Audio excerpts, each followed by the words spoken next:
అత్త సొమ్ము అల్లుడు దానం చేసినట్టు కొన్ని లక్షల కోట్ల రూపాయలు రాజకీయ నాయకులు వాళ్ళ ఓటు బ్యాంక్ కోసం ఖర్చు చేస్తూ భారతదేశంలో ఒక భయంకరమైనటువంటి ట్రెండ్ అయితే వాళ్ళు స్ప్రెడ్ చేస్తున్నారు. సో దీంట్లో భాగంగా మహిళలకు నగదు డైరెక్ట్ వాళ్ళ అకౌంట్ లోకి ట్రాన్స్ఫర్ చేస్తున్నారు. దీని ద్వారా సంవత్సరానికి 2,46,000 కోట్ల రూపాయలు ఈ సంవత్సరంలో ఖర్చు చేశారు. అంటే ఇది మన ఇస్రో బడ్జెట్ కంటే 18% ఎక్కువ. అదే డిఆర్డిఓ బడ్జెట్ కంటే 9% ఎక్కువ. ఇప్పుడు భారత రాజ్యాంగం ప్రకారం ప్రభుత్వాలు ప్రజల సంక్షేమం కోసం నిరుద్యోగాన్ని నిర్మూలించడానికి కావచ్చు, పేదరికాన్ని తగ్గించడానికి కావచ్చు, అసమానతలను రూపుమాపడానికి ప్రభుత్వాలు అనేక సంక్షేమ పథకాలు, సోషల్ వెల్ఫేర్ స్కీమ్స్ అనేది స్టార్ట్ చేయొచ్చు, దానికి ఫండ్స్ రిలీజ్ చేయొచ్చు. కానీ దానికంటూ ఒక లిమిట్ ఉంటది. ఇప్పుడు రిజర్వ్ బ్యాంక్ ఆఫ్ ఇండియా మన దేశంలో ఉన్నటువంటి అనేక రాష్ట్ర ప్రభుత్వాలకు, కేంద్ర ప్రభుత్వానికి కూడా అనేక సార్లు వార్నింగ్ ఇచ్చింది. స్థాయికి మించి హామీలు ఇచ్చి అప్పులు తీసుకొచ్చి రాష్ట్రాన్ని, దేశాన్ని అప్పుల ఊబిలో చిక్కుకునేలా చేయొద్దని చెప్పి ఆర్బీఐ అనేక సార్లు వార్నింగ్ ఇచ్చింది. సో మరి ఈ ఒక్క మహిళలకు నగదు ట్రాన్స్ఫర్ చేసే పథకంలో భాగంగానే 2,46,000 కోట్ల రూపాయలు ఖర్చు చేసిర్రు ఒకటే ఒక సంవత్సరంలో.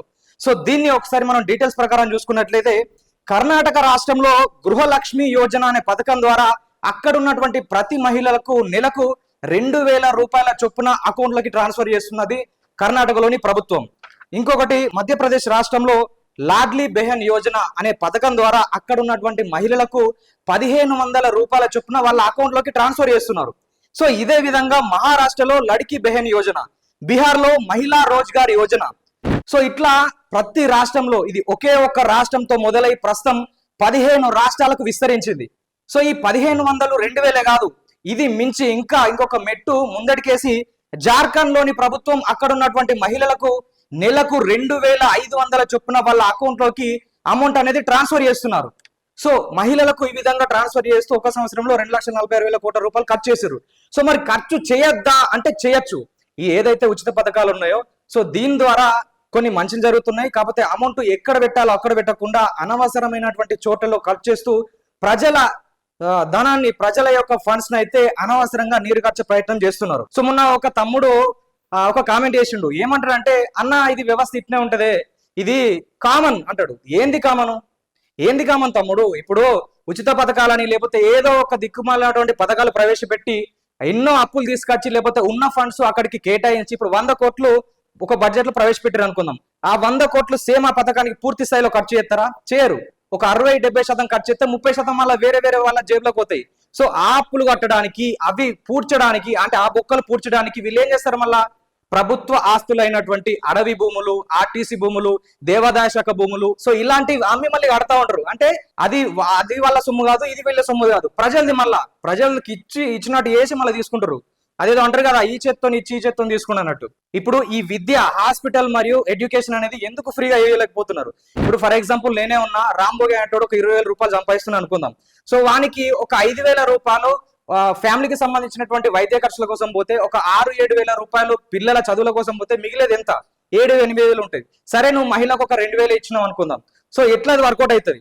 సో అదే విధంగా నువ్వు ఇదే అమౌంట్ ఏదైతే హాస్పిటాలిటీ మీద పెట్టి హాస్పిటల్లో డెవలప్మెంట్ చేస్తే ఈ 5,000-6,000 రూపాయలు నెల చొప్పున ఈ ఎవరైతే ఎంప్లాయీస్ ఉంటారో సో వాళ్ళకు తగ్గిపోతుంది కదా. చాలా మంది ఏమంటారంటే, రాష్ట్ర ప్రభుత్వాలు ఈ ఎడ్యుకేషన్ కావచ్చు లేకపోతే హాస్పిటల్ కి సంబంధించినటువంటి వ్యవస్థ కావచ్చు ఫ్రీగానే ప్రొవైడ్ చేస్తున్నారు కదా అని చాలా మంది అంటుంటారు. కాకపోతే ప్రస్తుతం మన తెలంగాణలో ఇంతకుముందు ఉమ్మడి కరీంనగర్ జిల్లా, ఇప్పుడు జగిత్యాల జిల్లాలో ఈ 2 సంవత్సరాల కాలంలో ఒక్కసారి గమనించుర్రి, దాదాపు ఏమైందంటే ఎవరైతే అక్కలు చెల్లెలు డెలివరీ కోసం హాస్పిటల్ పోయి తిరిగి ప్రాణాలు లేకుండా తిరిగి వచ్చిన వాళ్ళ సంఖ్య 10లో కాదు 100లో ఉంది.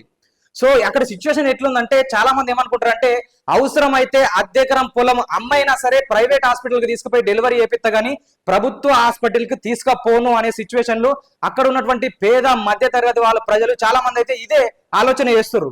ఎందుకంటే సరైనటువంటి వసతులు ఉండకపోవడం, సరైనటువంటి వైద్యం అందకపోవడం వల్ల ప్రాణాలు కూడా పోతున్నాయి. అందుకోసమే ప్రైవేటు హాస్పిటల్ పోతున్నారు కానీ ప్రభుత్వ ఆసుపత్రులకు పోవడానికి భయపడుతున్నారు.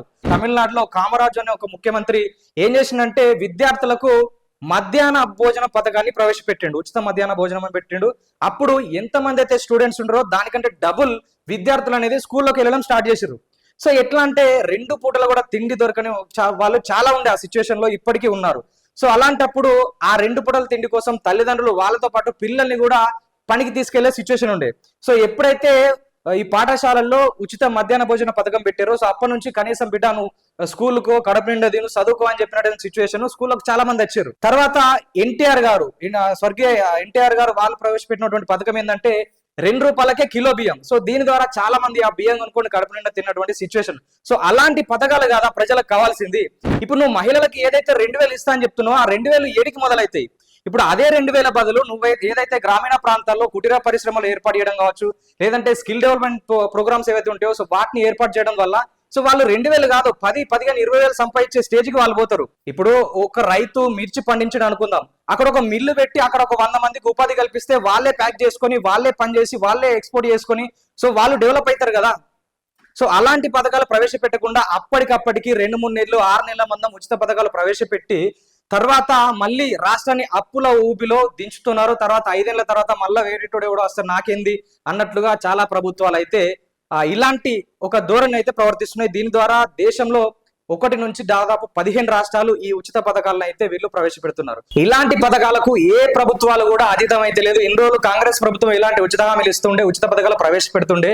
సో ఇప్పుడు బీజేపీ కూడా అదే పంతాలు అవుతుంది. బీజేపీ కూడా సరే మరి ప్రజలు ఉచిత పథకాల వైపే మొగ్గు చూస్తారు కదా, వాళ్ళకే ఓటేస్తారు అని చెప్పి బీజేపీ కూడా ఉచిత పథకాలకు ప్రవేశపెడుతుంది, ఉచిత హామీలు ఇస్తుంది. సో గుజరాత్ లో కావచ్చు, ఇప్పుడైతే పశ్చిమ బెంగాల్ లాంటి ప్రాంతాల్లో ఉచిత పథకాల కోసం వీళ్ళు కూడా మొగ్గు చూపుతారు. సో ఇది ఈ రోజు టాపిక్. ఈ వీడియో మీకు ఖచ్చితంగా నచ్చింది అనుకుంటాను. నచ్చితే ఒక లైక్ చేయండి. సో ఈ వీడియో గురించి మీ అభిప్రాయం ఏందో కామెంట్ రూపంలో తెలియజేయండి. ఇలాంటి మరిన్ని వీడియో కోసం ఛానల్ ని సబ్స్క్రైబ్ చేసుకోండి. మరొక వీడియోతో మీ ముందు ఉంటాం. చూస్తూనే ఉండండి ఆర్ తెలుగు.